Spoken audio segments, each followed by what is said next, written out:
Hello अस्सलाम वालेकुम, welcome to the program voice at 7। मैं हूं डॉक्टर सुंदस मुस्तकीम। आज के प्रोग्राम में बात करेंगे कि नज़रियाती सियासत का दावा करने वाली पाकिस्तान की एक बहुत बड़ी जमात पाकिस्तान पीपल्स पार्टी के माबैन के अंदर खुद ही नज़रियाती जंग शुरू हो गई। जी बिल्कुल, आसिफ अली जरदारी का कहना है कुछ बिलावल भुट्टो के बारे में कि उनको अभी ट्रेनिंग उनकी अभी मुकम्मल नहीं हुई, उनकी ट्रेनिंग अभी हो रही है और उनको अभी तजर्बा हासिल करते करते टाइम लगेगा। बिलावल भुट्टो जरदारी नो डाउट बहुत टैलेंटेड है, मगर तजर्बा होता है और 4 पीस मेरे पास है पाकिस्तान पीपल्स पार्लियामेंटेरियन, जबकि बिलावल के पास 3 पीस हैं पाकिस्तान पीपल्स पार्टी। और उनको अभी भी बिलावल जो है वो आसिफ अली जरदारी इलेक्शन कमीशन के ऊपर बहुत ही कॉन्फिडेंट हैं कि इलेक्शन 8 फरवरी को होंगे, शफाफ होंगे और शफाफ इलेक्शन के बाद जो है पाकिस्तान पीपल्स पार्टी जो है को बड़ा बिग सरप्राइज देगी। और इसका इनडायरेक्टली मतलब ये भी है कि जनाब हमें एक्सपेक्ट तो ये कर रहे थे आसिफ अली जरदारी से कि वो बिलावल भुट्टो जरदारी को पुश करेंगे towards becoming the next prime minister, लेकिन उनके बयानात जिस तरह के आ रहे हैं उससे लगता है कि अभी वो फिलहाल बिलावल भुट्टो जरदारी को वज़ीर आज़म वो खुद नहीं देखते हैं। और उनका ये भी कहना है जनाब कि उनको पार्टी का टिकट जो है वो खुद मेरे दस्तखत से मिलना है, दस्तखत करने के तमाम तर इख्तियारात जो है वो आसिफ अली जरदारी के पास है, यानी कि वो अपना पलड़ा जो है वो उनका भारी था और भारी है। वो ये इनडायरेक्ट मैसेज देने की कोशिश करें। जबकि बिलावल की बात करें तो बिलावल का कहना है कि बाबा आपको कुछ नहीं पता और नई नस्ल के लोगों को जो है वो सियासत में आने की ज़रूरत है। यानी कि बिलावल भुट्टो जरदारी ने बुजुर्गों की इस फहरिस्त में, जैसे कि उन्होंने केपीके में अपने पिछले जलसों में जो है बारहा ये बात की है कि बुजुर्गों को बस घर बैठना चाहिए या 70 साल के जवानों को सियासत में नहीं आना चाहिए और उनको बैठकर दुआ करनी चाहिए मुल्क की सियासत के लिए। तो बुजुर्गों उनकी फहरिस्त में बिलावल भुट्टो जरदारी ने खुद अपने बाबा को भी ला खड़ा किया और उनका कहना है कि अब नई नस्ल को जो है वो आगे आने की ज़रूरत है, यूथ को मौका देना चाहिए। इस पर बात करेंगे आज के इस प्रोग्राम में।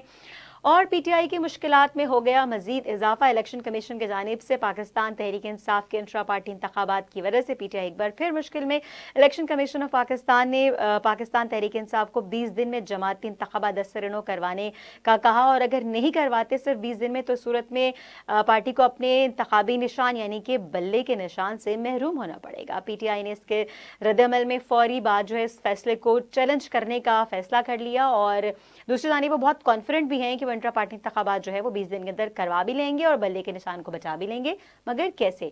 क्योंकि पार्टी के जो सीनियर रहनुमा जो है वो या तो कुछ पार्टी छोड़कर जा चुके हैं, दूसरी पार्टीज में चले गए हैं, या वो जेल के पीछे हैं और जो जेल की सलाखों के पीछे हैं जनाब उनमें उनके अपने सर के ऊपर जो है वो नाहिली की तलवार लटक रही है। तो ऐसी सूरत हाल में कैसे इंट्रा पार्टी इंतखाबात पीटीआई करवा सकेगी, इस पर बात करेंगे। और अगर कानूनी रास्ते से रिलीफ ना मिला तो इस सूरत हाल में पीटीआई मजीद किस मुश्किल का शिकार हो सकती है। इसके अलावा प्रोग्राम में बात करेंगे।